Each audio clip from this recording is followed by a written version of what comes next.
Muy buenas tardes a todos. Es un placer teneros aquí a los 37 que estáis ahora, que se irán sumando más gente.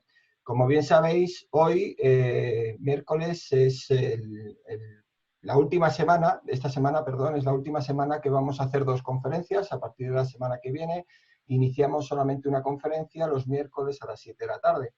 Esta semana tenemos hoy esta de Ignacio Javier Gil Crespo, mañana tenemos otra de José Manuel Clua a las 7 de la tarde de igual manera. Además, hemos creado un nuevo canal en Instagram donde se irán subiendo también estos vídeos que estamos colgando en nuestro YouTube para de esa forma integrar todavía más todas nuestras tecnologías digitales. Dicho esto, no avanzo más en esta línea y pues eso, agradeceros a todos que nos habéis seguido estos 2 días durante todo este tiempo y pasamos a un día durante este mes de junio. La conferencia que nos viene a presentar Ignacio es una conferencia muy interesante y Versa seguramente nos lo indique sobre unos trabajos que el doctor arquitecto Ignacio Javier Gil Crespo desarrolló en las Islas de las Azores. No voy a introducir mucho más este aspecto porque seguramente Ignacio lo haga y simplemente, como ya sabéis, como nos presentó hace poco esas fortificaciones en Cuba, en La Habana, le repesqué y nos ha ayudado, hay que decirle que fue a última hora el lunes, así que él súper solícito, pues nuestro director de la revista y vocal de la Junta Directiva, pues nos viene a presentar este trabajo y bueno, sobra la presentación ya que tuvimos esa presentación anteriormente. Así que sin más, Ignacio, te dejo. Muchas gracias por acudir como siempre y ayudarnos en estas conferencias. Bueno, pues muchas gracias. Voy a contar una investigación que desarrollé sobre todo en el año 2017, que fue comprender el sistema fortificado de la isla Terceira de las Azores en Portugal, aunque luego estuve en más islas, pero sobre todo en la isla Terceira. Y todo esto surge pues, por un feliz encuentro. En el año 2016 organizamos unas jornadas de Historia, Arquitectura y Construcción Fortificada, que lo coordinamos con el Instituto de Patrimonio, el Plan Nacional de Arquitectura Defensiva, que nos ayudó, fue una gran ayuda, la de Belén Rodríguez Nuere, y lo hicimos en la sede del Instituto de Patrimonio Cultural de España. Entre los ponentes que vinieron, las noticias dio la vuelta al mundo, tuvimos más de 100 asistentes y vino gente pues, de Italia y de Portugal y de otros países.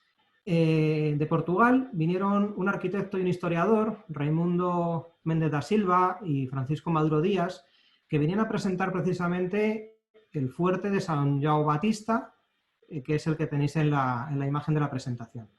Luego, hablando ya con ellos, les gustó mucho aquella jornada que habíamos organizado porque me dijeron que el interés de aquella jornada estaba en el objeto que se estudiaba, esto, es decir, los castillos y las fortificaciones, no en quién lo estudiaba, si eran arquitectos, eran historiadores, eran arqueólogos o militares. Ahí estábamos todos mezclados, dando nuestro punto de vista, nuestras investigaciones más recientes sobre un objeto común, que eran los castillos y las fortificaciones. Les gustó mucho. Entonces, a los pocos meses, recibí una invitación por parte de Raimundo y de Francisco Maduro Díaz para visitar el fuerte de São João Batista en Angra do Heroísmo, la isla Tercera. Y allí que me presenté y estuvimos trabajando durante 3 días con todos los estudiantes del máster de rehabilitación de edificios de la Universidad de Coimbra. A estos estudiantes se les unían también arquitectos de Aveiro, de Oporto, Lisboa, trabajadores del gobierno de Azores, de patrimonio, y entre todos, aquí nos veis en esta fotografía, en la puerta de la iglesia del fuerte, no estamos cortando ninguna cartera francesa, no somos chalecos amarillos, simplemente como es un fuerte que sigue teniendo el carácter militar porque siguen acuartelados allí, sigue habiendo un acuartelamiento, un regimiento viviendo dentro del cuartel y dentro del fuerte, o sea que mantiene su función para la cual fue construido, pues decían que teníamos visibles porque íbamos a estar deambulando por recintos militares. Entonces la mejor manera de ir visible pues era con estos chalecos. Entonces, aquí estoy, bueno, este es Raimundo Méndez da Silva, el que organizó todo este sarao. Y aquí, bueno, pues tenéis a todos los alumnos, arquitectos, historiadores, arqueólogos, profesores de Coimbra, de varios países, de varias ciudades portuguesas, ¿no?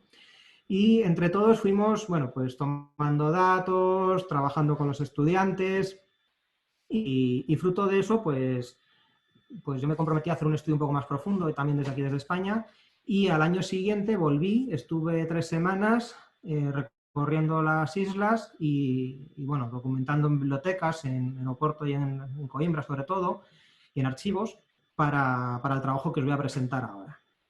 Bien, entonces, todo esto, la fortificación de la isla Terceira y de las Azores en concreto, surgen a partir sobre todo de los enfrentamientos y de la relación que había entre España y Portugal por manejar el Atlántico, sobre todo a partir del siglo XV y XVI. Ocurre una cosa, que es que en 1578 muere el rey don Sebastián de Portugal sin descendencia en la batalla de Alcázarquivir en Marruecos. Entonces, para buscar sucesor, ocurre que empieza una guerra sucesoria, unos pleitos, y se postulan varios sucesores.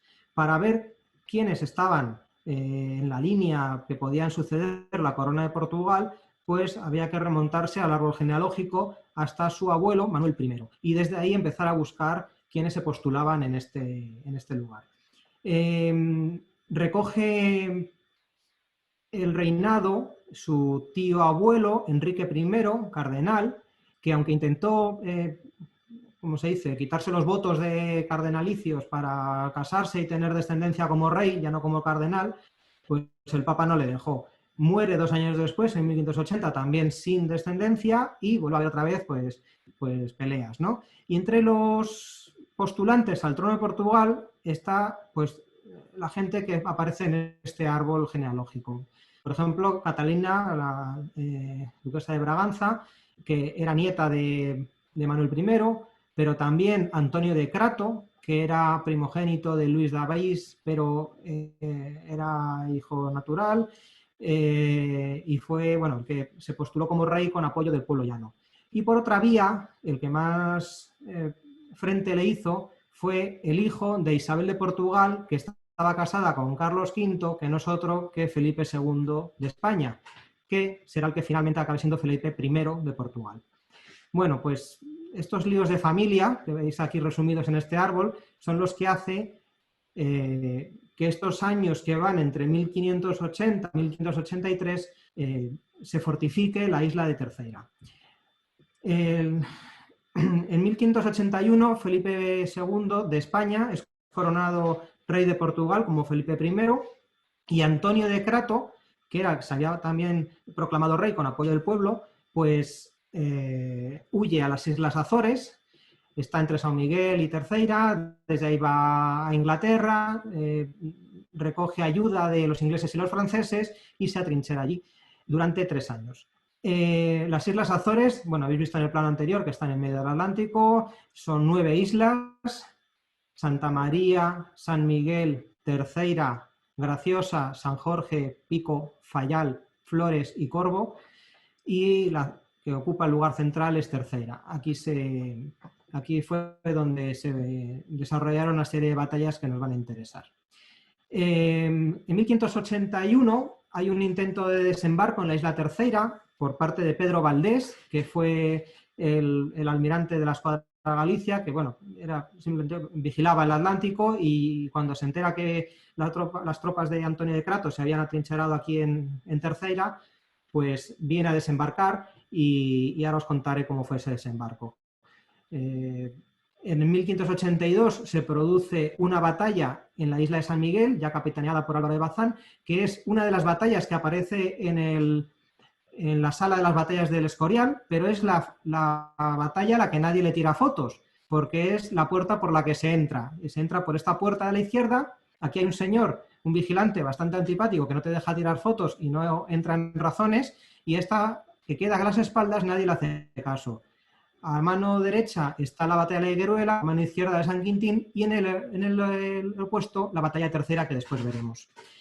Esta isla Terceira tiene un relieve muy abrupto en su costa norte y occidental. Aquí tenéis algunas fotografías pues, de esta costa de Alagoa, con unos cantiles de basalto, con unas columnas de lava preciosas y alucinantes, o por ejemplo en Biscoitos, donde sí que hay una pequeña rada de desembarco y unas baterías, pero que también tiene un perfil de la costa bastante inhóspito para poder desembarcar, ¿no? Además, esta fotografía es muy interesante porque justo donde se está poniendo el sol veis las islas de San Jorge y Graciosa. Esos promontorios que veis ahí donde el ratón son las otras islas. Por ejemplo, la parte occidental, en Altares, pues más de lo mismo, es un perfil muy abrupto, o en Serreta, aquí no hay quien desembarque. Sin embargo, en la parte sur, el perfil de la isla baja con un poquito menos de pendiente, suele haber playas de piedra, radas y puertos donde se puede favorecer un desembarco, por ejemplo, aquí en la bahía de Salga. Esta bahía de Salga es donde desembarcó el que os decía antes, Pedro Valdés, en 1581. ¿Y qué ocurrió? Pues que desde el pueblo de San Sebastián, que está un poco más arriba, bajaron todos los paisanos, soltaron a los toros, bajaron las mujeres también con todos los aperos de labranza para darle caña a los españoles, y hubo una derrota española bastante estrepitosa y calamitosa, ¿no? Ahora hay aquí un monolito con unas placas que recuerdan esta hazaña del pueblo de Terceira, que se negaba a recibir al invasor español, y bueno, pues aquí quedaron cadáveres españoles por distintas fosas y una vergüenza, ¿no? para esa escuadra que había llegado hasta allí. Esto es 1581. El que había capitaneado tanto al pueblo de la isla Terceira como a las tropas que había allí era Cipriao de Figueiredo, que fue el gobernador de la isla. Entonces, entre 1581 y 1583, que finalmente se conquista la isla, Cipriao de Figueiredo hace una empresa constructiva muy grande de fuertes costeros. Es un sistema que había diseñado previamente, hacia 1567, enviado por el cardenal Enríquez, un ingeniero italiano, Tomás Benedetto de Pesaro, y había diseñado un sistema. Ese sistema se había ido construyendo en algunos puntos, pero no estaba implementado. Y es en estos 2 años cuando Cipriao de Figueiredo construye gran parte de ese sistema fortificado que diseña Tommaso Benedetto de Pesaro. En estos años, los españoles no hacen más que enviar espías y ver qué está ocurriendo en la isla. Entonces, en el archivo de Simancas se encuentran algunos documentos muy interesantes donde dan noticia de qué está ocurriendo en la isla y bueno, pues por ejemplo, en este documento de 1582, se piensa que es, porque no está fechado, pues se dice que la isla la han fortificado, han hecho 10 nuevos fuertes donde el enemigo se podía colocar soldados, artillería, inicio de guerra. Bueno, habla también de cuántos soldados y que esperan con coraje al enemigo, que eran los españoles de aquel momento. Entre estos documentos hay otros que nos hablan también de que Inglaterra, por ejemplo, que dice Inglaterra, Francia están ayudando y están mandando bastantes soldados, pero también nos dicen que no lo están pasando del todo bien. De hecho, hay documentos que dicen que escasea el pan y la carne y que, bueno, pues lo están pasando un poco canutas. También nos cuentan que están trayendo munición y cañones de los fuertes de la costa de África, porque, bueno, se está esperando un gran desembarco. Este desembarco finalmente ocurre. Entre estos documentos aparece este planito que a mí me parece muy significativo y fantástico, porque es el perfil de la isla y todos los puertecitos que se sitúan sobre todo en la costa sur y este, con los fuertes que había en ese momento en 1583. Esto es más o menos de abril del 83. El desembarco se va a producir en julio. Entonces, este es el sistema fortificado que había en ese momento. Como veis, esta cosa que cuelga aquí del plano es una península, es el Monte Brasil, no es tan grande como está dibujado aquí, pero sí es imponente. Aquí, luego lo veremos, es donde se va a construir el gran fuerte de San Felipe, en primer lugar en honor a Felipe II, y luego cambiado el nombre a San João Batista en honor a João IV, cuando se hace la restauración monárquica en Portugal en el siglo XVII. Entonces, ya dibujado a su escala y con su forma cartográfica más regular, Este es el sistema fortificado completo que hay hoy día en la Isla Terceira. Como veis, solamente al norte está Biscoitos y también Vilanova, que tiene unas murallas, pero no tan... Bueno, tal. Y luego en el sur y en el este es donde sí que están altamente fortificados. Desde cada punto, que es cada uno de los fuertes que aparecen en la costa de la isla, he lanzado esta línea, que son unos 300 metros, que es un alcance... Perdón, estos son 1000 metros, que es el alcance máximo que podemos considerar de un cañón en este momento. Entonces, como veis, el alcance de estos fuertes se va cruzando, van cruzando los fuegos para crear todo un perímetro, bueno, pues un perímetro defendido, ¿no?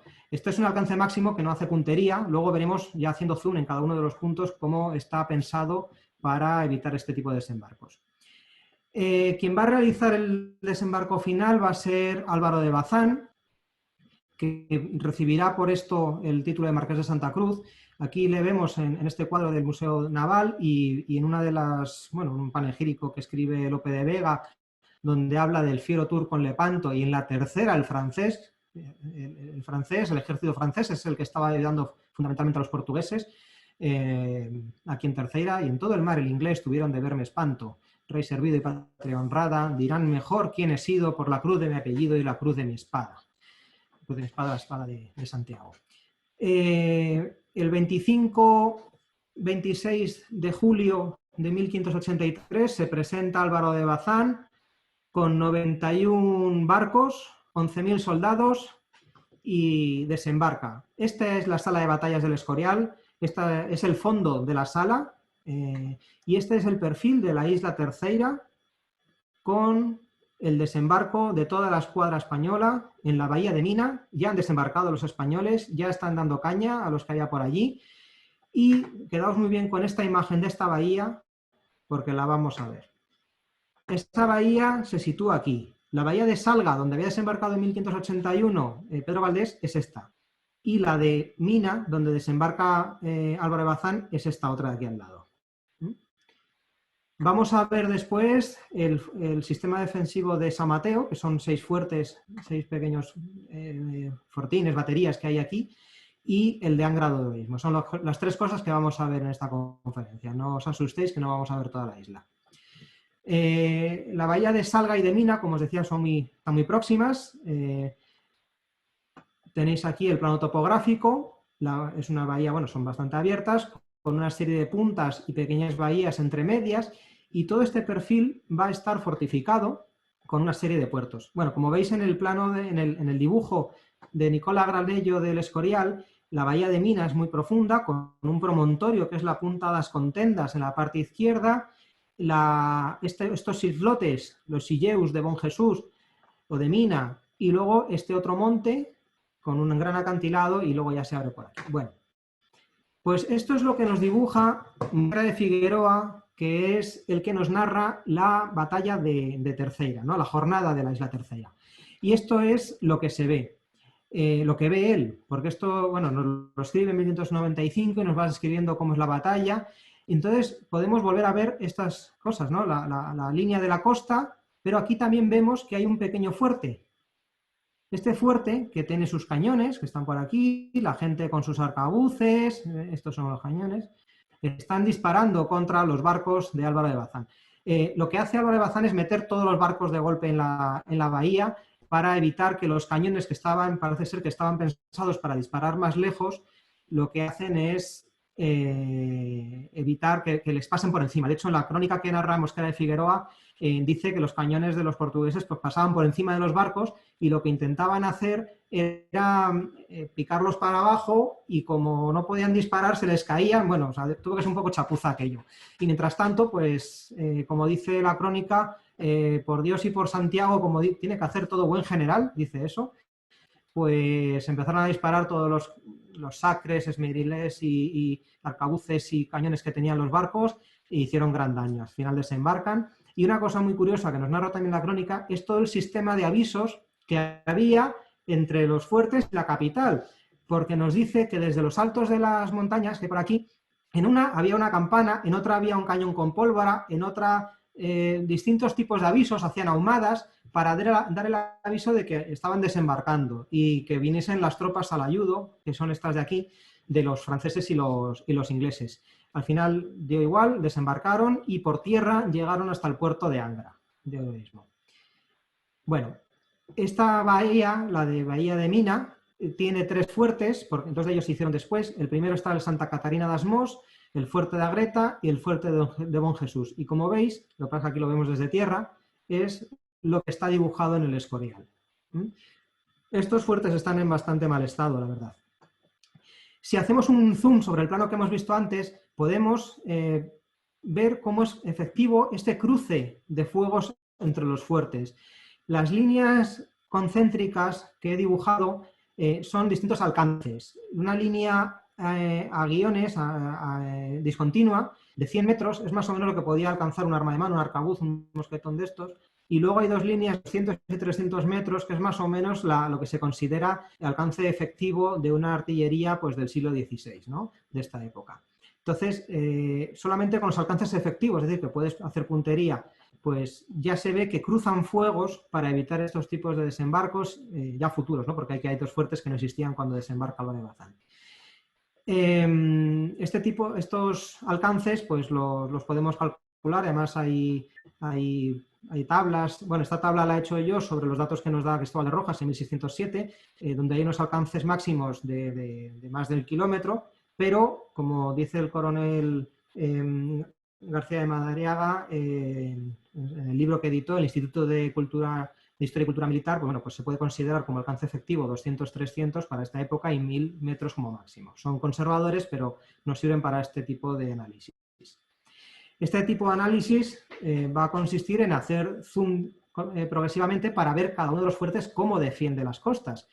Entonces, claro, si los fuertes están en ruinas, como habéis visto antes en la fotografía, ¿cómo sé yo cómo son los fuertes y dónde están sus troneras? Bueno, pues eso lo sé porque en el siglo XVII y en el XVIII y en el XIX, los militares de allí, de la isla Terceira, habían hecho levantamientos de todos los fuertes de la isla. Entonces tenemos, por ejemplo, los fuertes de Damião de Machado, que era un capitán de artillería con oficio de ingeniería, en 1772 nos dibuja todos y cada uno de los fuertes y también su estado, porque de algunos, ya lo veréis después, están dibujados los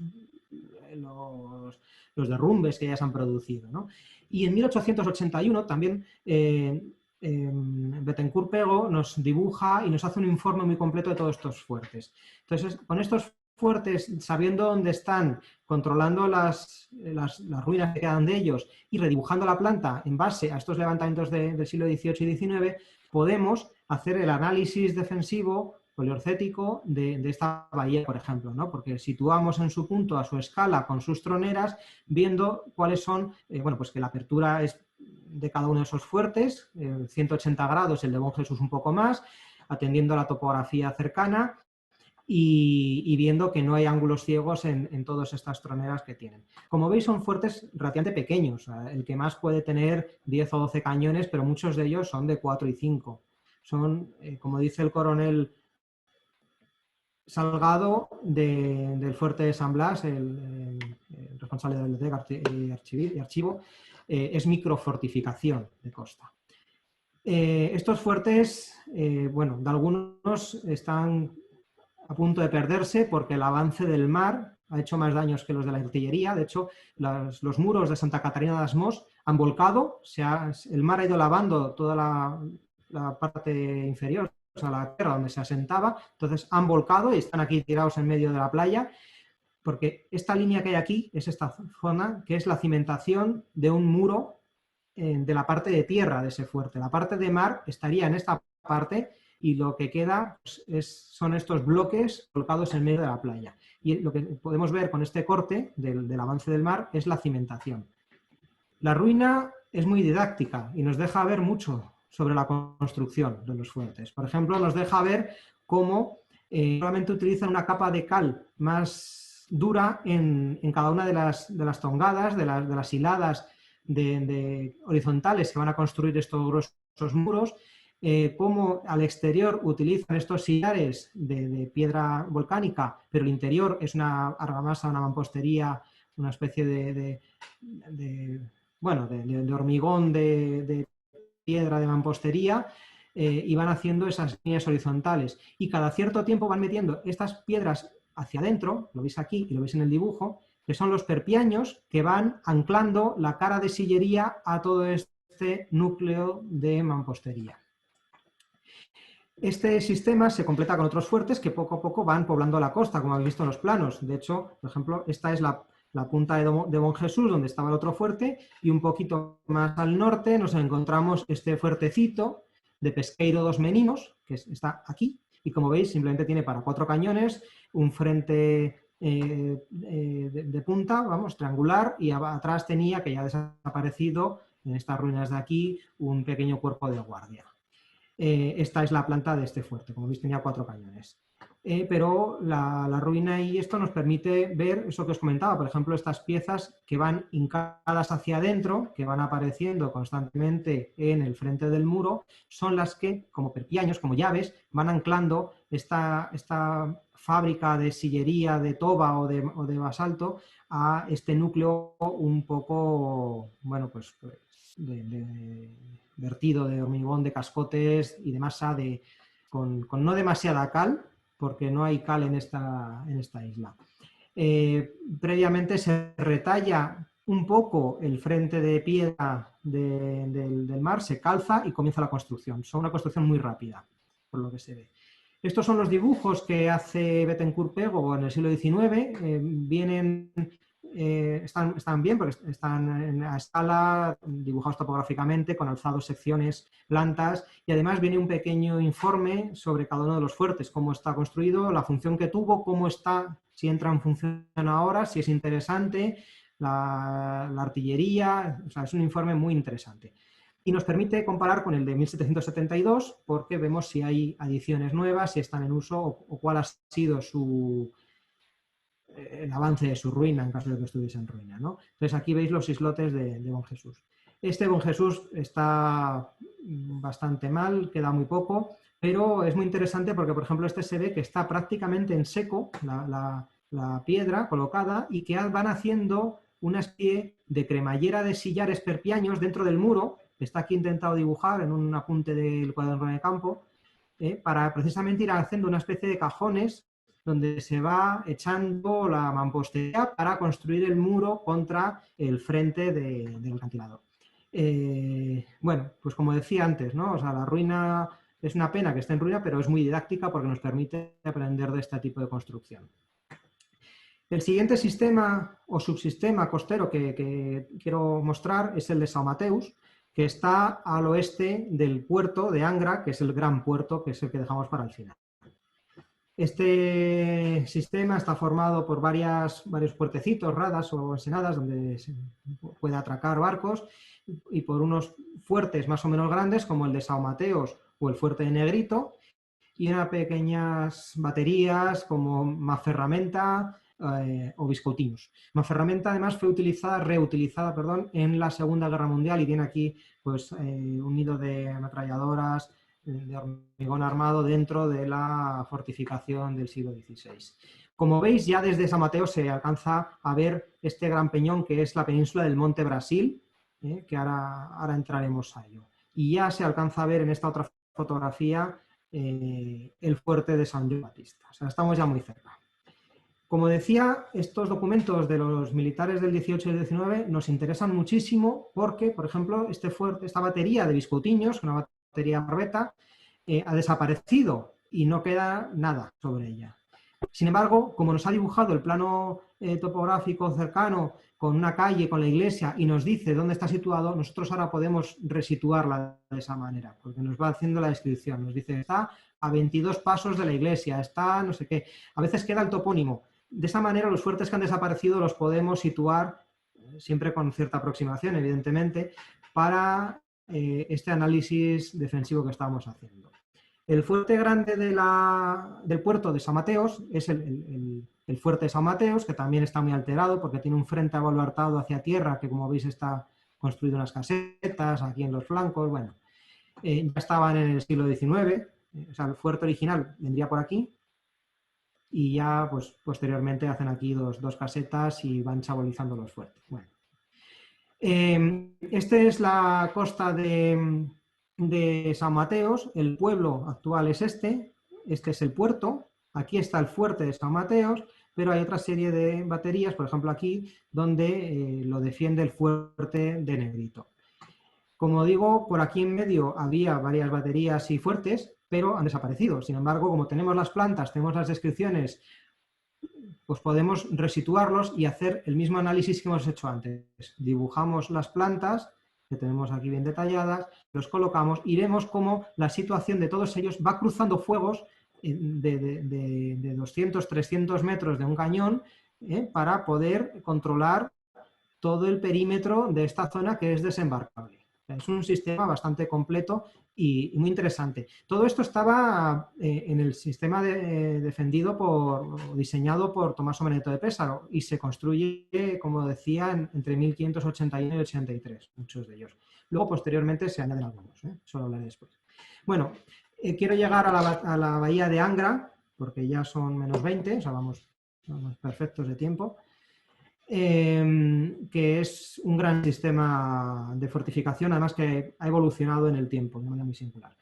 La Angra do Heroísmo es la capital de la isla, se sitúa en esta parte donde cierra el istmo del Monte do Brasil. Este es el Monte do Brasil, esta es la ciudad de Angra, y aquí ya empezáis a ver el gran fuerte de São João Batista, que es el que construye Felipe II. Este plano lo dibuja Linschoten, que fue un comerciante holandés que hizo de espía. Entonces, es muy interesante, aunque está fechado en 1595, nos va a dibujar el sistema que había previamente a la construcción del gran fuerte de São João Batista. Esta es la isla Terceira.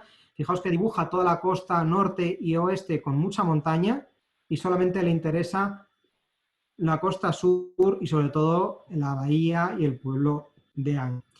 En este plano podemos discriminar las fortificaciones que ya había en Angra. Por ejemplo, una fortificación ya tardomedieval, que es el Castillo de San Luis, que estaba aquí en el monte, que no defendía el puerto, se defendía a sí mismo en lo alto de un montecillo, o sea, es una fortificación de concepto medieval.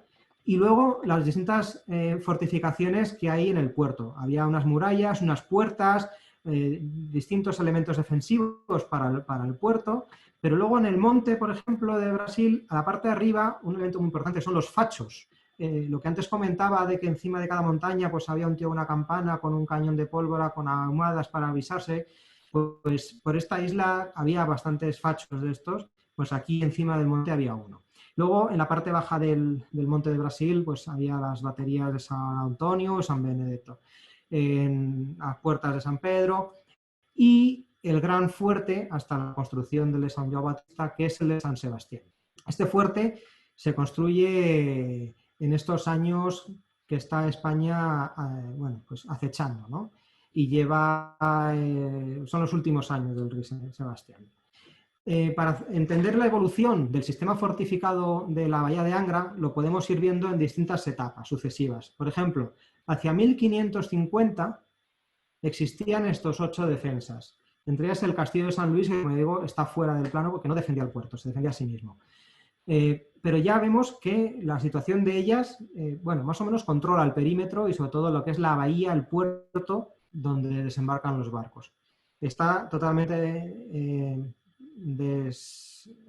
sin defensa la parte occidental. Hacia 1583, recuerdo que ya es el momento de tensión, ¿no? Es el último reducto portugués que queda, o sea, Felipe II ya es rey de Portugal y Antonio de Crato está aquí refugiado. Bueno, pues se construye el gran castillo abaluartado de San Sebastián, de San Sebastião, pero también se va construyendo también San Benedetto o Tres Pasos, Cimbreiro en la costa oeste y Fanal. Veis que ya aquí ya están preocupados por este tipo por la defensa de esta parte. Hacia 1600 ya se ha construido el gran fuerte de San Felipe. Recuerdo que San Felipe al principio en honor a Felipe II y después San João Batista. Por eso hoy día es San João Batista, pero en origen es San Felipe. Y se empiezan a, bueno, San Diogo, Quebrada, de manera que se va completando el perímetro de la isla. Ya durante el siglo XVII se va a construir 2 grandes murallas que van a completar prácticamente el perímetro de toda la península del fuerte de Angra, ¿no? Constituyendo uno de los recintos amurallados y artilleros quizá más grandes del mundo, ¿no? No sé, a lo mejor con Goa o con alguna de estas podría competir en perímetro o en extensión. Bueno, me da igual. Una cosa muy importante es que a la hora de ver esta sucesión de defensa de la bahía de Angra, vemos que la gran obra que hace España, Felipe II, en esta ciudad, no es para defender la bahía, no es para defender el mar, es para defenderse a sí misma de la ciudad de Angra, de los habitantes. O sea, este fuerte, que aparecen aquí sus baluartes, justo en el istmo, aquí lo veis, no defiende el mar de un posible ataque, bueno, también, pero sobre todo estos baluartes están defendiendo de cualquier tipo de incursión, de sublevación o de ataque de cualquier otro ejército que pudiese venir por tierra. Recuerdo que Álvaro de Bazán no desembarca en Angra, desembarca en Mina y viene por la parte de tierra hasta llegar a Angra. Si esto sucediese de nuevo, la guarnición aquí puede trinchearse, como después sucedió. Eso lo cuento después. Bueno, voy a empezar por el fuerte de San Sebastián, que es este que está en la parte oriental del puerto. Consta de un frente de tierra abartado y una serie de torreones y una plataforma que va descendiendo y una batería baja.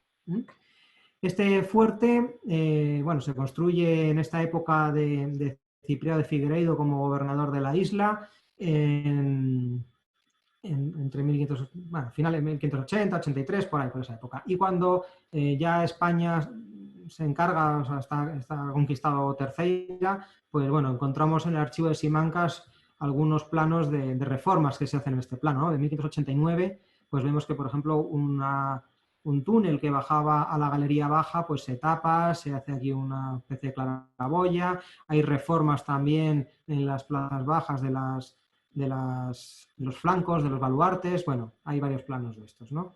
Hay una serie de reformas. Se va adaptando. Pero este fuerte, bueno, pues ya defendía el puerto que estaba aquí a sus pies.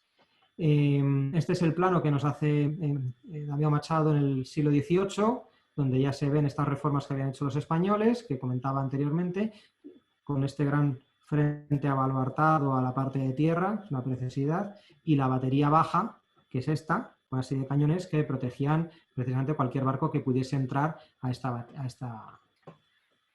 bahía.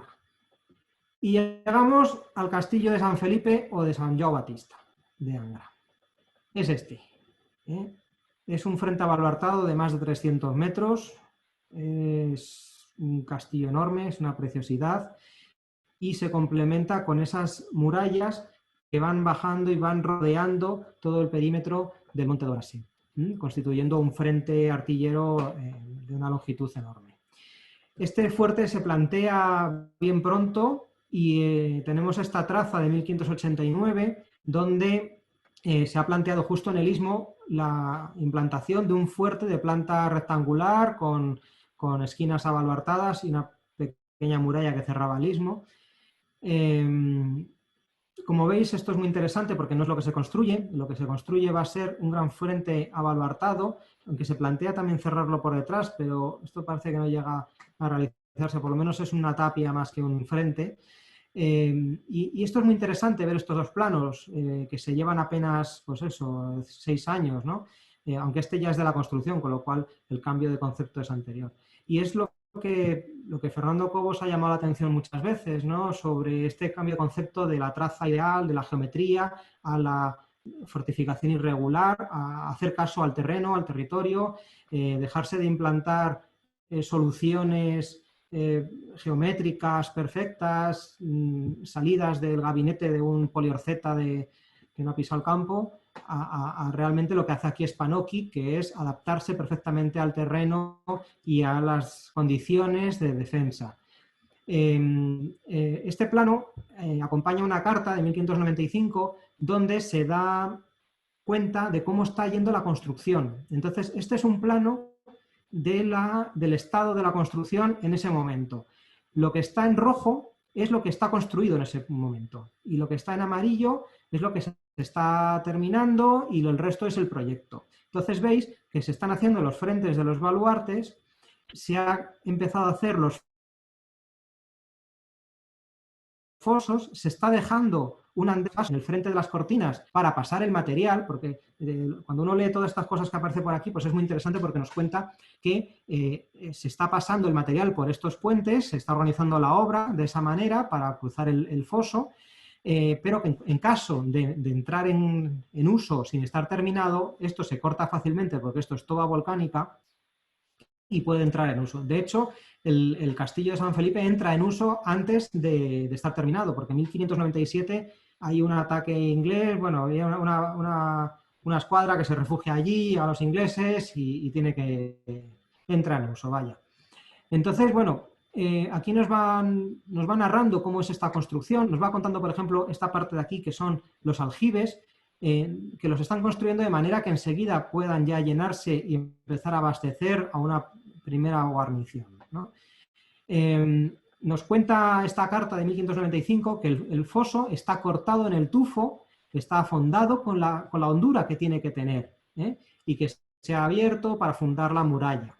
Toda esta parte hay que fundamentar, hay que hacer los cimientos muy hondos porque el terreno es malo, nos está diciendo. La piedra que va a recorrer a hacer los paramentos de los muros se tiene que traer de la montaña. Dice que traen carros de arriba de la montaña del Brasil porque no hay piedra buena, sino tufo blando. Y toda esta es una piedra pues bastante más dura. En este dibujo he querido expresar cómo es esa construcción. Primero se retalla en el tufo la forma de la fortificación, se hace el foso, se hace más o menos los frentes y luego se va revistiendo con esta piedra de sillería y con un núcleo que va dando la forma. Y luego ya posteriormente se hacen los merlones, las cañoneras y los pavimentos, etc., ¿no? Esta carta también nos indica lo que os comentaba antes de las cisternas, ¿no? Que dice las 3 cisternas se están haciendo todas las fases de dentro con cantería labrada, betunadas por las juntas, tienen ya 7 pies, y dice que con acabarlas ya se puede tener en ellas 1000 pipas de agua, y cada día se van llevando y creciendo para tener 3 cisternas de 3000 pipas, poco más o menos. Es decir, que se está pensando que puede entrar en uso en cualquier momento. La foto no es muy buena, pero es que no había manera de hacerla. Vale, el siguiente plano que tenemos de este fuerte ya es de 1617. Vemos que ya está todo terminado y que se ha construido parte del acuartelamiento y nos está indicando que hay algunos edificios, por ejemplo la P, la N, algunos que están a trazos, que se deben hacer, que están todavía en proyecto, que están empezando a ser construidos. Como por ejemplo la iglesia o la capitanía, pero en cambio la tropa ya está ubicada en estos cuarteles. La traza que hemos visto anteriormente, la vuelvo a ver, esta es la traza que hace Tiburcio Spanocchi. Spanocchi va con Álvaro de Bazán al desembarco y toma datos de la isla, o sea que él ya empieza a pensar en estas trazas y cómo defender la isla y cómo hacer este gran fuerte. Él habla de que hace un modelo, hace una maqueta, precisamente para tener en cuenta la topografía y todos los condicionantes. Una de las cosas que dice Spanocchi es que, por ejemplo, hay un monasterio de teatinos por aquí que el campanario pues le está quitando el sueño y está hablando siempre de cómo defenderse de él y que el fuerte esté más alto que el campanario ese. Spanocchi además escribe un documento que es muy interesante porque es un manual de instrucciones de cómo hacer un fuerte del siglo XVI. Hay el conde de Portalegre, que era el gobernador de la isla, ya española, manda unas instrucciones a Antón Coll, que era el aparejador, el maestro de obras que iba a estar allí al cargo de la obra, diciendo que se hagan según el modelo y según las trazas que hace Spanocchi. Y le va dando una serie de instrucciones, ¿no? Creo que son 63 instrucciones. Hay un documento en el archivo de Simancas que está glosado al margen por Spanocchi y va diciendo lo que le parecen esas instrucciones que da el conde de Portalegre. Entonces hay veces que dice que son oportunas y otras veces que son pues que no hay que hacerle caso, ¿no? A veces dice, sí, está muy bien lo que dicen los textos, pero la experiencia manda sobre el que ya ha tocado campo y sabe cómo hay que hacer estas cosas. ¿no? Es muy interesante. A veces discuten sobre, por ejemplo, cómo tienen que ser los cuarteles para evitar humedades, para evitar enfermedades a los soldados, levantarlos del suelo, aspectos de detalle de proyecto que es muy, muy interesante. O sea, a mí, por ejemplo, me interesa mucho. Bueno, aquí también veis lo que comentaba antes de los fachos, ¿no? Estas torres de avistamiento y de aviso, al estar en altura, pues alcanzan más horizonte y pueden avisar antes. Y luego ya los fuertes que se están construyendo y que van defendiendo el Monte do Brasil en su perímetro y que después ya se hará esa gran muralla que lo va a rodear prácticamente en todo el perímetro. Me he entretenido en poner a la misma escala y calcular las dimensiones de estos fuertes, de estos planos, para ver cómo varía, ¿no? Entonces, pues, si cogemos y acotamos el plano de Spanocchi, pues vemos que usamos más o menos números redondos en cotas de pies, como es un fuerte tipo del siglo, de esta época, ¿no? Con los flancos perpendiculares a las cortinas, el flanqueo, pues donde van los puntos, las líneas, las prolongaciones. Podemos ir discutiendo el diseño y la geometría de este fuerte. Lo que luego se construye difiere un poco, pero se va manteniendo más o menos estas dimensiones. Y luego, bueno, lo he comparado con el plano, la planimetría actual y lo he superpuesto con las 4 trazas que tenemos para ver, bueno, que más allá de errores gráficos del dibujo y tal, el fuerte pues se construye como se diseña, ¿no? He dibujado aquí en verde a trazos el primer fuerte de planta rectangular que se dibuja, o sea, que se proyecta, que no se hace. En azul, en la traza de Spanocchi del 1595, en rojo la de 1617 y en negro la planta actual. Y veis que, bueno, pues que es lo mismo, vaya. O sea, que decir que estas diferencias es del propio papel, de errores gráficos, ¿no? Bueno, aquí lo tenéis. Esto lo tengo publicado en un artículo de la revista CEAMA de Almeida, si a alguien le interesa estos entretenimientos, con todos los ángulos y dimensiones acotadas en pies y tal. Y además que luego coincide mucho con lo que nos dice, por ejemplo, Cristóbal de Rojas, ¿no? Que es un tratado coetáneo de esta época. Rojas escribe en 1598 y esto se está construyendo en ese momento. Y cuando uno compara estas dimensiones que nos está dando Rojas para lo que es un frente abalartado, bueno, pues coincide bastante. De hecho, vemos que se adaptan el ancho del foso del proyecto, se adapta, o sea, se reduce respecto a lo que está proyectado, lo que se construye, y coincide bastante con lo que da Rojas, ¿no? Bueno, algunas fotos, porque hasta ahora no habéis visto ninguna foto del fuerte. Aquí tenéis a todos los chalecos amarillos estudiando el puente. Este puente evidentemente está reformado porque la última parte era móvil.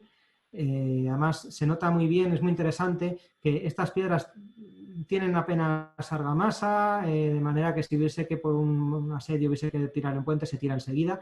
Y esta parte era móvil, era de madera, ya en el siglo XIX se construye este último arco.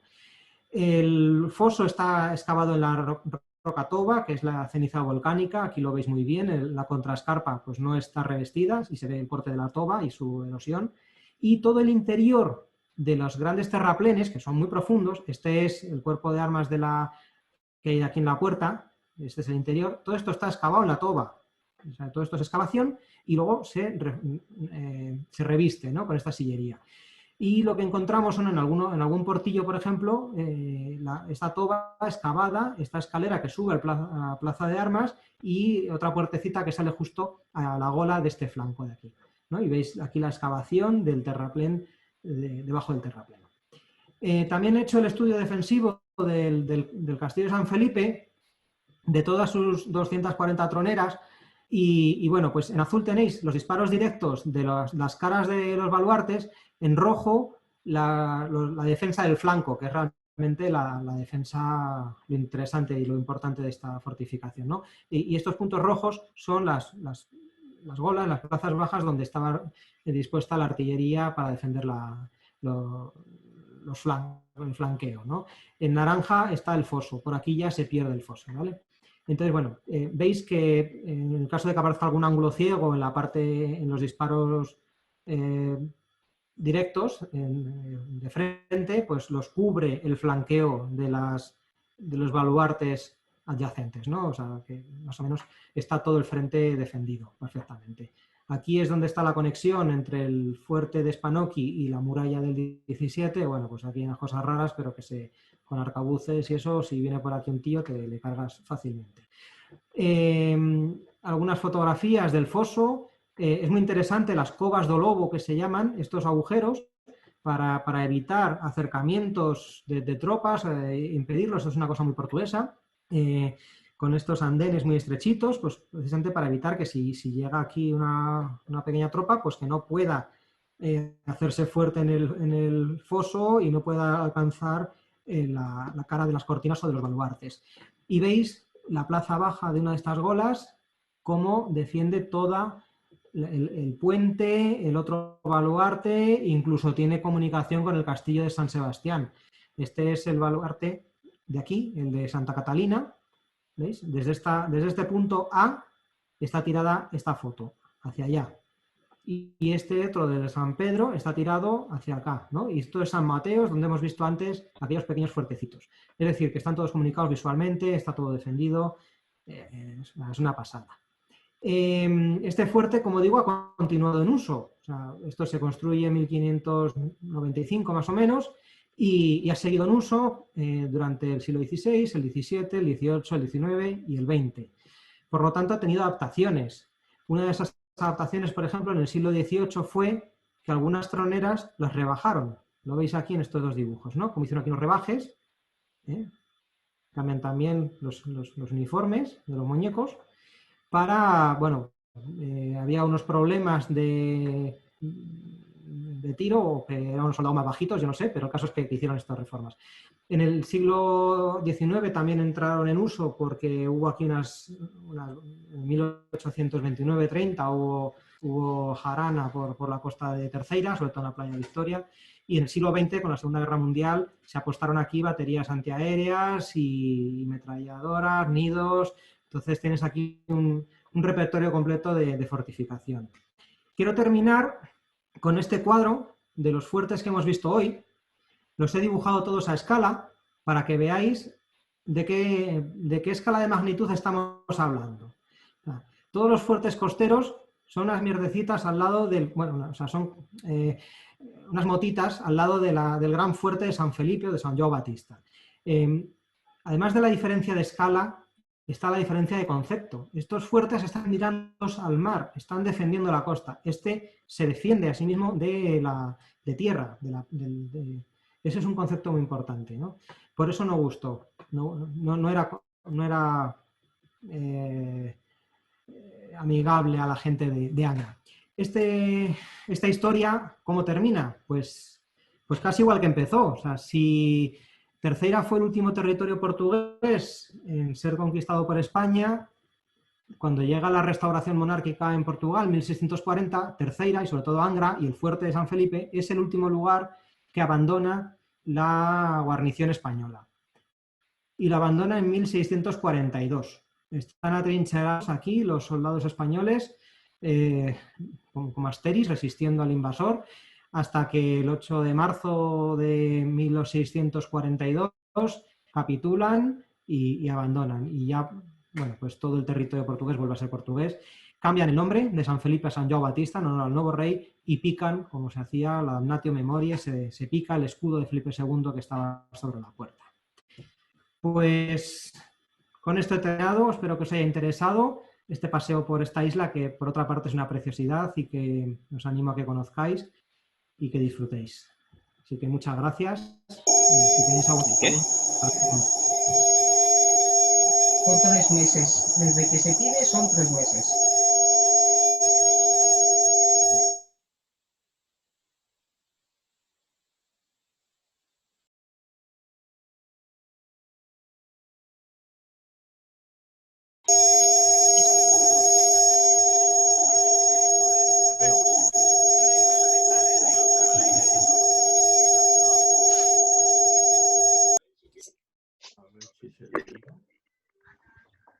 Conseguido. ¡Bravo!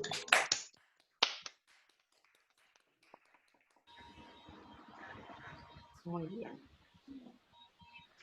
Bueno, felicidades, Ignacio. Muy No sé interesante. si me escuchas, porque... Sí, se te oye, Borja. Ahora, sí, gracias. Pero ahora ya sí.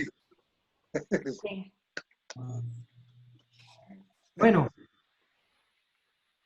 o sea, No se te oye, ¿eh? Miguel Ángel, no se te oye. He silenciado a tanta gente que me silencia. Sí. Borja. Bueno, yo quiero decirte que yo estuve este verano en Madeira. Sí, Lo que tengo aquí detrás es la defensa de la bahía de Funchal. sí, Y el dibujo que has hecho de la isla de Terceira es el mismo que podías hacer de Madeira, porque es igual. Todo el Sí. norte es muy agreste y hay 2 o 3 bahías y es la única zonas que realmente hay algún tipo de defensa, ¿no? sí, que es Santana y São Vicente creo que son las dos que hay por el norte de Madeira, sí. En el norte de Madeira no hay nada, prácticamente. Hay dos pueblos donde sí se puede desembarcar, pero vamos, el resto es la costa sur, básicamente, sí. Sí, no, ha sido lo has clavado. Lo que pasa es que son fortificaciones, bueno, los fuertes enanos, ¿eh? Sí, son miniaturas. Sí. Y bueno, yo no he tenido 3 meses para estudiarlos, ni mucho menos. Estuve una semana, ¿eh? Y bueno, yo lo disfruté mucho. Sí. Además se come muy bien, ¿eh? Sí, y pasaba igual que te pasaba a ti, que te sustituían los nombres cuando salen la monarquía española, ¿eh? Pues pasa igual. Hay la sustitución de nombres porque pasa Es igual. normal. Todo es de San Felipe, ¿eh? San João Batista. Es normal. Pasa lo mismo, o San Miquel. Sí. Sí, sí. No, es muy interesante, sí. Toda el Atlántico, de todas las islas, estudiarlas en conjunto además es muy interesante, porque se ve ahí el tira y afloja que hay de España y Portugal ya desde el siglo XV y bueno, ten en cuenta que todas estas islas no lo he contado, pero es que son el paso, ¿no? de todos los barcos que van a América, África y Asia. Entonces, Cristóbal Colón, para ir para allá, pasa por Canarias, pero para volver, vuelve por Azores. Sí. Bueno, yo lo encontré, bueno, muy interesante. Incluso, digamos, yo he distinguido varios periodos en Madeira, que yo supongo que con los Azores pasa más o menos igual, que es el descubrimiento hasta la monarquía de los Habsburgo, 1640 después hasta casi Napoleón, ¿no? Siglo XIX están las guerras civiles, y todo se va para abajo, y la Primera y Segunda Guerra Mundial y la descolonización de Angola y todas estas zonas, ¿no? Sí.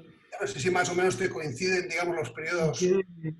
Exactamente, o sea, previo, última fortificación medieval y primera de conquista de estas islas ya conquistan el siglo XV, todas. Madeira se conquista en 1419, Azores en 1435, Cabo Verde en 1455 más o menos, y Canarias está Castilla desde 1405-1406 hasta 1496, o sea, está todo el siglo para las 7 islas. Y entonces la primera fortificación que se hace es la última fortificación medieval. Pasa igual en Canarias, las torres que hay en La Gomera o por ahí, pues son torres medievales, ¿no? de pues casi.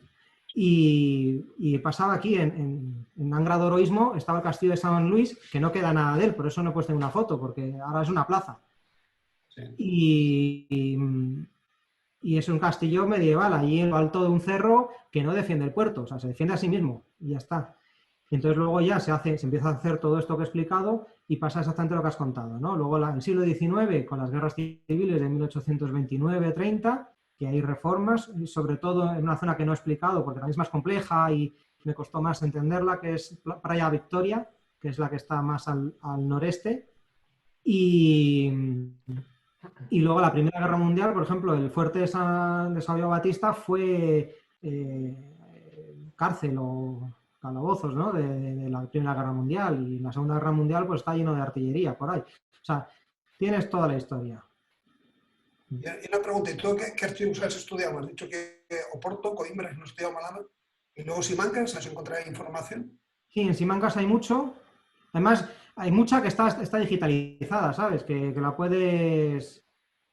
Que no hay que esperar a que acabe esta alarma, que la puedes descargar en PDF. Y alguna que no está en PDF, pues la he encargado que me la traigan. O sea que hay bastantes bastantes cosas. Luego hay en Lisboa, en la Torre do Tombo, hay archivos, hay documentos allí. En Coimbra, en la Universidad de Coimbra estuve, bueno, sobre todo bibliografía, y en Oporto igual.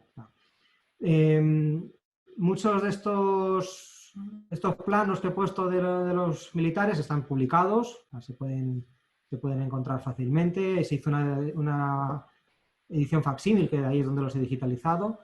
Y hay una revista que es el Boletín del Instituto de Estudios Terceirenses, o algo así, BIET, me parece que es que publicó un número monográfico, creo que fue el año 1981, sobre todo el informe de Bettencourt de 1881. Y está publicado. Y además eso está en PDF también. O sea, que te lo puedes descargar allí en Terceira. O sea, hay mucha documentación disponible y otra pues que la tienes que fotocopiar, vaya, pero bueno, como todo. Yo de Madeira encontré en fortificaciones.org, no sé si lo has consultado. Sí, también. Está muy bien. Sí, es un sitio estupendo para empezar a encontrar bibliografía, vamos, un listado y empezar a tirar del hilo. No te lo acabas nunca. Bueno, yo no sé si el resto de oyentes quieren decir algo. No sé, Miguel Ángel, que me parece que está con el dedo, que se le va a hacer daño y todo. Es que tengo un problema en la lengua y si no la muevo se me atasca y... Atrofia. ¿Es que, Antonio? Que se atrofia la lengua. Se atrofia y no puede ser. Que antes de nada, pues agradecerte, Ignacio, la presentación y la comunicación tan interesante que has hecho y sobre todo esos estudios tan maravillosos. Yo es un amigo, no soy objetivo, bueno, sí lo soy porque es un crack. Es un crack que tiene que dar mucho que hablar y suerte que lo tenemos en la asociación. Lo tenemos bien fichado y bien atado. Además, dicho esto, yo solo una advertencia. Cuidado si tenéis a Ignacio o le invitáis a hacer un estudio de algo. Ya veis las que lía solamente porque has dicho 3 meses, pero yo creo que no fueron 3 meses. No, 3 semanas, 3 semanas. 3 semanas. En 3 semanas allí, de toma de datos, luego trabajando más, claro. Claro, pero que es la lía, o sea que no es por nada. Ahora, por suerte, estamos trabajando en otras cosillas, en Bilbilis y en otros proyectos, y por suerte, pues bueno, ahí lo tenemos. Una pregunta, ¿cómo consigues medir 250 troneras? ¿Cuántos meses te tiras? ¿O qué haces? ¿Lo automatizas? No, vamos a ver, gráficamente, o sea, me dibujé la planta y fui pues, de todas ellas lanzando el ángulo de apertura que tiene cada una de las troneras y viendo lo que alcanza. Es decir, que eso no se tarda, ¿no? Vale. Ok. Son horas de autocad. Sí tardaría. En cualquier caso, me encanta la referencia al Escorial y a esas pinturas que además representan mucho para lo que es lo que va a ser la continuidad de la monarquía de los Austrias y luego va a ser un elemento de aprendizaje de historia para todos los reyes, y no solo los reyes, sino las dinastías que ha habido. Finalmente, Felipe II es un rey que ha sido muy atacado, muy criticado, pero bueno, es el que más que su padre, más que Carlos, ha dejado mucho más patrimonio, mucha más información, y bueno, tenemos muchas más referencias y por eso me parece muy interesante este elemento de comparación con unos frescos que muchas veces pasan por todos desapercibidos y que son una de nuestras joyas, como muchas otras que tenemos. Esa sala, yo mismo yo no le hacía ni caso. O sea, yo cuando iba al Escorial, pues bueno, pues juego unas batallas aquí, y bueno, pues tampoco eran muy buenos los dibujos, las pinturas. O sea, es decir, dentro del Escorial, la sala de batallas y las pinturas de abajo son lo peorcito, ¿no? O sea, teniendo todo lo que tiene el Escorial. Pero claro, ahora cuando te interesas estas cosas, pues ya vas con otros ojos. Y además, ya, es lo que digo, la de San Miguel, que es la que deja hasta la espalda, esa es que no haces ni caso. Y es que además no hay ni fotos en Google, porque cuando... Claro, me hubiese gustado poder subir a tirarle fotos, pero como tampoco te dejan, cuando he ido después de esto, he ido varias veces y he intentado, pues justo ahí donde está el señor, pues no hay manera de tirarle fotos bien, ¿no? Y luego tampoco hay libros en la librería del Escorial sobre la sala de batallas. Y los libros que hay del Escorial, cuando sale alguna foto, sale de batalla, sale de San Quintín, la Higueruela o esta de Terceira, pero no la de San Miguel. Entonces, bueno, y les mandé un día un correo a los del Escorial para ver si me dejaban tirarle fotos y no me contestaron. Entonces, bueno, pues seguir intentando algún día para tener una foto en color, vaya. Pero bueno, no, sí, la batalla es... ¿Eh? Sí, perdón. Estaba intentando buscar, como ahora hay muchos monumentos que nos los han sacado en 3D, desde las pirámides de Egipto hasta la Alhambra de Granada, o museos por dentro. Estaba intentando, pero no, en efecto, no hay ningún elemento. Sí que me imagino que en la aplicación que tiene Patrimonio Real hay una aplicación donde ahí sí que puedes ir sala por sala, pero es de pago. Bueno, tienes que ir sala por sala y lo recomiendo para todo el mundo porque es una aplicación muy buena para los diferentes elementos que son patrimonio real. Vamos, sí, seguro que hay algo y seguro que en la biblioteca encuentro en algún libro, pero sí. Oye, no puedo encontrarla. Hoy, de lunes a hoy no la voy a encontrar y tampoco la había buscado antes mucho, o sea, la tenía esa, pero tampoco me interesaba menos porque yo estaba interesado en Terceira. Claro. No, sí, si no lo decía por eso, lo decía como curiosidad, bastante que nos has metido esta pedazo de conferencia en 2 días, en menos de 2 días. Así que bueno, yo por mi parte ya un poco más, yo me callo, os dejo a los demás. Antonio, adelante. Oye, la conferencia con respecto a los castillos es maravillosa, es un estudio alucinante, pero yo tengo una crítica. Cuando cuentas los conflictos entre Castilla y Portugal en el siglo XVI y también en el siglo XV, yo creo que es incorrecto decir que los españoles conquistaron Terceira, es incorrecto. Los portugueses eran españoles, lo dice Camões. Bueno, los que estaban aquí no. Lo dice, no, eran españoles, lo dice Camões, que escribió antes de Felipe II. Hombre, pues si bajar con 11.000 soldados. Sí, pero no eran españoles. O sí eran, bueno, eran españoles, pero es que los otros también lo eran. Eran castellanos y aragoneses. Y bueno, a mí eso me da igual. Quiero decir, eran castellanos, aragoneses y si traían algo de Alemania, pues a lo mejor también. Sí.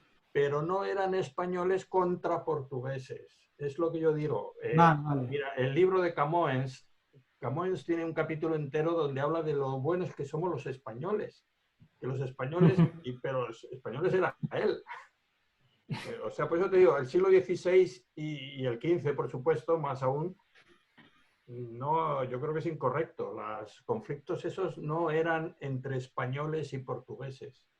Eran entre era Felipe II. Portugueses. Era Felipe II, no sé. No, Felipe II no era rey de España. Creo que no tenía el título de rey de España. Era rey de 1000 cosas, de Castilla, de Aragón, de Navarra, de lo que quieras, de 100.000 cosas. Pero de España no, porque hasta no heredar lo de Portugal. Cuando lo heredó ya sí. Bueno, no sé. Yo recomendaría leer a Camões un poco para ver un poco la sensibilidad de qué se sentían unos y otros, ¿no? Yo ese matiz ya no entro porque, vamos, yo soy historiador todavía, pero vamos, que es un matiz que puede ser importante, pero quiero decir que a estos efectos pues da un poco igual, o sea, decir que... No, ahora en el siglo XX... mandado por Felipe II, siendo rey de donde fuese, pues entró con 11.000 tíos y 91 barcos, conquistó aquello... Claro. Y lo metió bajo la misma corona. Oye, ¿has visto en alguna documentación de esa época escrita por portugueses, has visto que hablen del oponente como españoles? Que usen esa palabra. ¿En algún documento que tú hayas visto que hablen, miren los españoles, que es cabrones? Por ejemplo. ¿Hay algún documento donde los nombre así? No te sé decir ahora mismo. Tendrá que revisar. Yo sospecho, no sé, claro, tú sabes mucho más de esto, pero apostaría. Esa pregunta te la tiene que responder un historiador. O sea, yo ahí a ese matiz no entro. No, ya, pero como tu exposición es maravillosa como poliorcéticamente, pero vamos. Una cosita, Antonio. La Casa Real tiene una página web donde viene cada uno de los reyes con las atribuciones que tiene, y Carlos dice que Carlos I cedió a Felipe la corona de los reinos hispánicos. O sea, reinos hispánicos. Bueno, calla, mira, No, sí, estoy recordando ahora una inscripción. Aragón. Sí, Felipe II sí que era Rex Hispaniorum. Claro, Varias inscripciones de Felipe II Rex Hispaniorum. el problema es el Felipe II concepto. sí, claro, Felipe II sí, porque ese cogió todo. Claro. Ese heredó Portugal. Podemos decir No, algo. pero estoy hablando de... No, es que estoy recordando una inscripción de 1566. 1566, es decir, antes de que se interesase por el trono de Portugal, estaba todavía vivo, era un chaval, Sebastián I de Portugal. Hay una inscripción que es Divo Philippi Hispaniorum et Novus Orbis Occidentalis Rex 1566. Es decir, que ya en 1566 él aparece como Rex Hispaniorum y del nuevo orden occidental. Orbe occidental. O sea que sí. El problema, Antonio, pero bueno, quería hablar Borja, ahora te dejo Borja. El problema es la concepción del término España que puedes aplicar. En el Rex Hispaniorum, Hispania en ese momento no tiene nada que ver con lo que va a ser la monarquía borbónica posteriormente, que es un poco lo que vienes a decir. Claro que no. Pero una cosa, es que probablemente en la isla de Terceira tampoco se sintieran portugueses como tal. O sea, me refiero que no intentemos llevar términos identitarios de nuestros días atrás. Eso es lo incorrecto, claro. Es que yo diría... Yo discrepo con todos un poco. El era Camoens.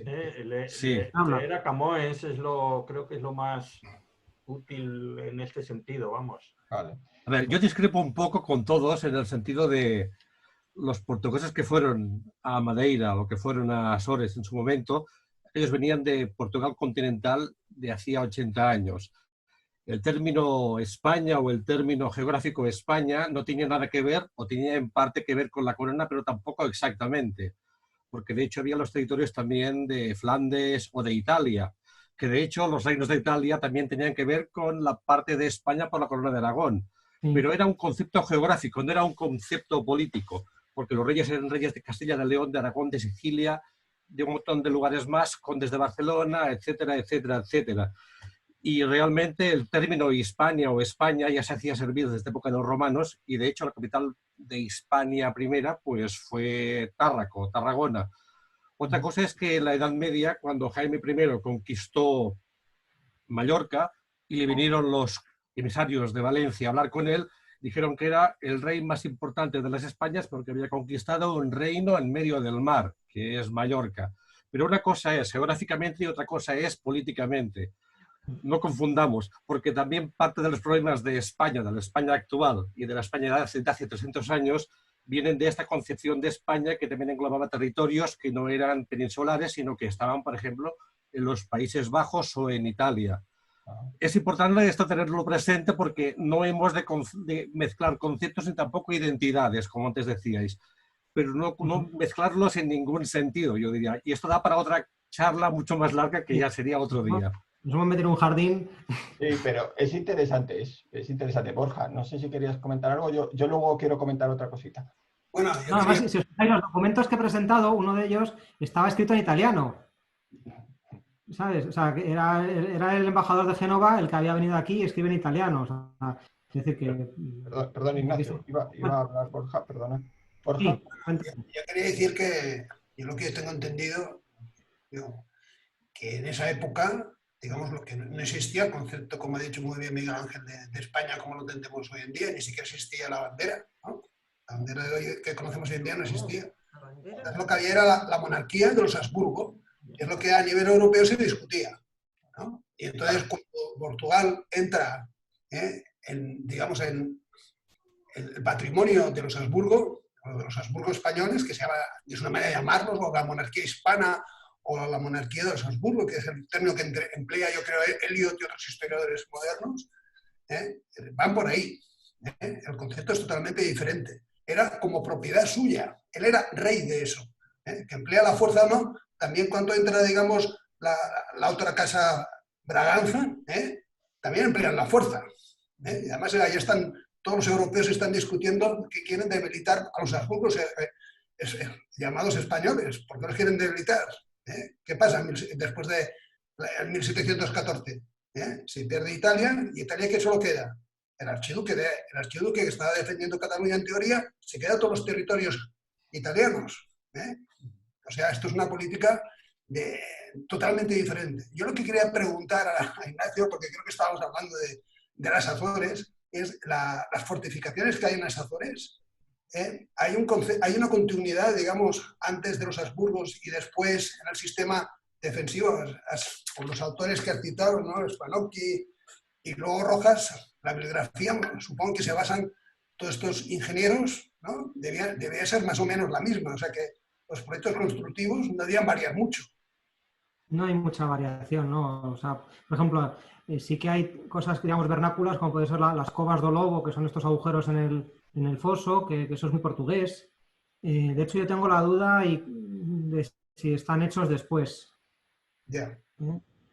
Porque no aparecen después de la restauración, en 1642. Y otra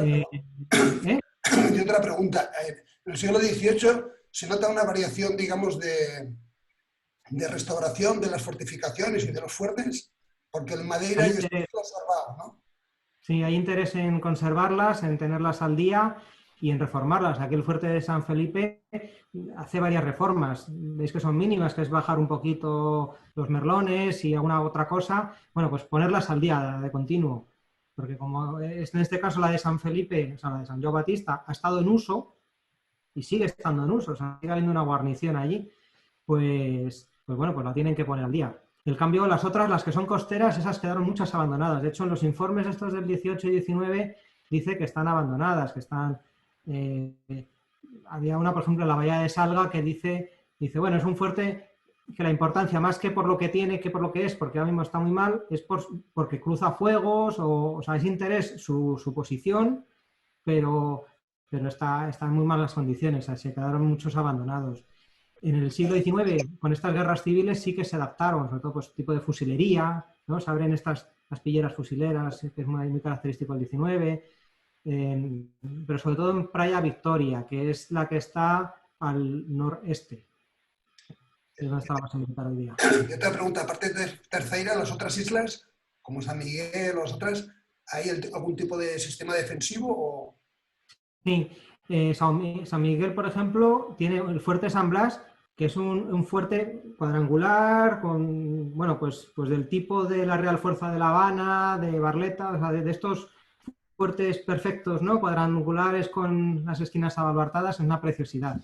Que ahora es un museo militar de artillería y todo esto. Tiene también biblioteca y archivo. Y luego tiene, igual que en Terceira, por las distintas bahías. San Miguel no me dio tiempo a recorrerla entera porque es mucho más larga, pero sí que recorrí buena parte. Y es igual, ¿no? Microfortificación de estas, de 4 o 5 cañoncitos, 10 a lo máximo, cruzando fuegos a los dos lados de cada bahía, de cada fuerte. Y eso. Y entonces todas tienen, o sea, San Miguel y Terceira son las que más tienen, ¿no? Luego el resto pues tienen defendido el puerto principal y luego me parece que es Corvo no tiene ninguna porque es una isla, bueno, chiquitaja por ahí perdida en Casa Dios y ya casi no hacía ni falta. Pero San Miguel es muy interesante también a nivel de fortificación.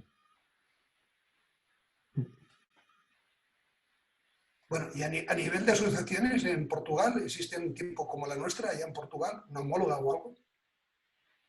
Hay gente, no sé si existe una asociación como tal de amigos de los castillos, eso no te sé decir. Sí que hay luego, pues, locales, ¿no? O sea, interés local de historiadores, por ejemplo, allí en Terceira está el Instituto de Estudios de Terceira, que sobre todo Francisco Maduro Díaz, que era el historiador de allí, una persona magnífica.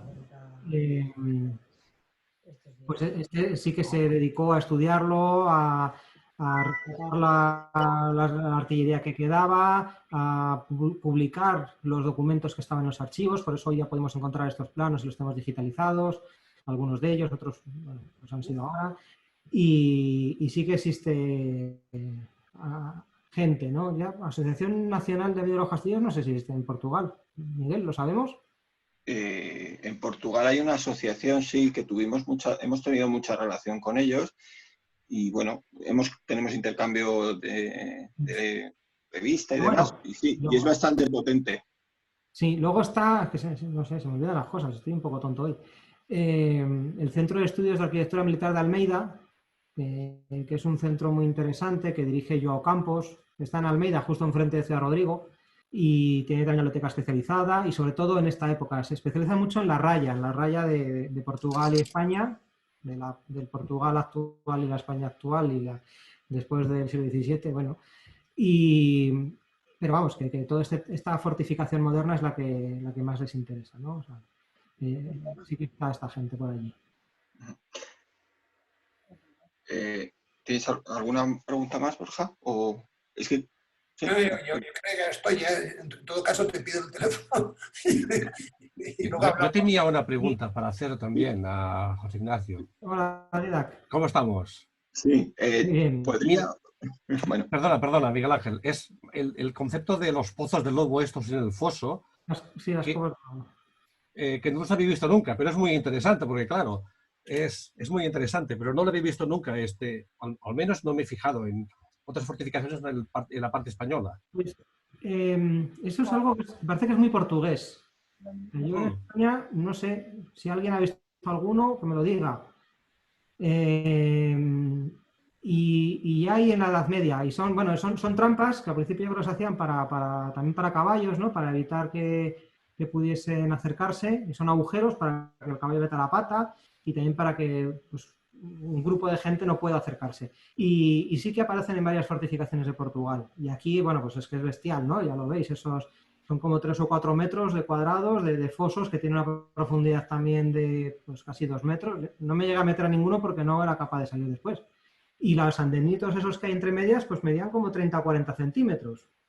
Entonces, veis que todo el fondo del foso está excavado de esa manera y además en la parte que pega a las caras de los baluartes y las cortinas, para evitar precisamente que se puedan ahí juntar dos personas y desde abajo pues empezar a hacer una brecha o lo que sea, aunque si hiciesen una brecha les iba a dar igual porque detrás no hay fortificación, sino que hay montaña. O sea, el fuerte está mucho más alto, hay un desnivel bastante grande entre el foso y la plaza de armas, y todo lo que hay detrás de las caras de las cortinas y los baluartes no es construcción, sino que es ya montaña, está previamente preexcavada. O sea, es muy interesante esto. ¿En qué más partes de Portugal se puede encontrar esto? Pues no me acuerdo. Porque en Elvas, por ejemplo, no me acuerdo en Elvas de haberlo visto. Pero igual en Almeida, a lo mejor, que no lo sé. Te lo busco y te mando un correo, porque ahora mismo, tío, estoy hoy un poco de la memoria, no sé, es el calor. No, pero oye, es muy interesante. Es que no hay, lo tengo apuntado por ahí, por algún sitio. Sí.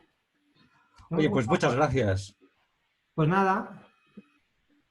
¿Hay alguna pregunta o queja o alabanza? Pues... Yo antes me quedé con una cosilla, pero es que, bueno, ya hablaremos, sería interesante hablar sobre el tema este que habéis sacado así de refilón, pero yo disiento contigo, Didac, porque creo que el término Hispania se refiere a la Hispania romana, sí, como tú has dicho, pero sí que hay una identidad debajo de ello, y no solamente ello, sino que Carlos I lo que quiere hacer es aunar todo lo que es el Imperio Romano según la estructura que había previa, y por eso a partir de entonces se habla de Hispania, pero no la Hispania que conocemos, porque obviamente, sino una Hispania totalmente diferente a lo que creemos. Pero bueno, ya, ahí lo dejo. Hablaremos, es un tema... Otro día, es interesante. Es interesante. Y además que nutre mucho, y creo que es un tema que podíamos traer así porque, bueno, pues en un debate así aportamos. Es de actualidad, vamos, es mucho de actualidad. Sí, lo que pasa es que yo no estoy con la actual, o sea, yo no pienso como de la actualidad ahora, estoy hablando de las ideas del pasado, que no tiene nada que ver con lo que se identifica ahora, incluso, bueno, nada, no hablo más del tema. No te preocupes. Respecto a los... Claro, es que no hay que llevarse ni el pasado al presente ni el presente al pasado. No. Hay que entender las cosas. Lo podemos explicar de la manera que sea, pero hay que entender lo que queremos contar, ¿no? En el contexto histórico. Eso es. Una cosita, Ignacio. Eso es que con la pregunta que te decía Didac sobre el tema de estos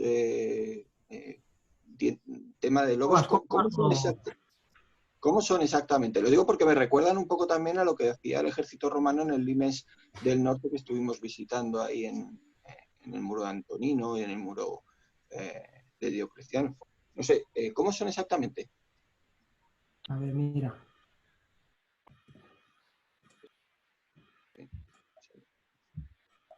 Así, ¿lo veis? A ver, un segundito, es que yo no veo. Vale.